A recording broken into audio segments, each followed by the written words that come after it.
Profil et émotion, un instant pour vous. Mieux comprendre l'humain, mieux communiquer et mieux manager durablement.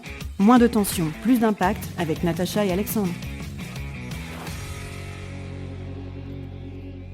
Ce que vous prenez pour la rigidité est souvent une recherche de cohérence et de sens. Contexte.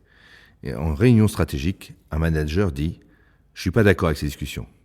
On est en train de perdre le sens de ce que nous voulions faire. » Dans cette situation, le manager reste buté sur ses idées, ses croyances, tout en oubliant le sujet de fond. Il se focalise sur la tournure que prennent les événements et il oublie la problématique.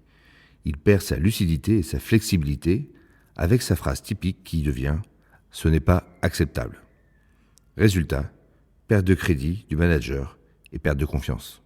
Dans la traduction émotionnelle, l'émotion qui confronte particulièrement un persévérant, c'est justement la peur. La peur que les choses dérivent, la peur qu'il ne retrouve pas ses repères, qu'il ne contrôle plus, et également que les choses ne soient pas justes. Ce sera inacceptable, intolérable pour lui. Ce qui fait qu'il a tendance à imposer ses idées. D'un point de vue EQI, 2 domaines de compétences sont à investiguer.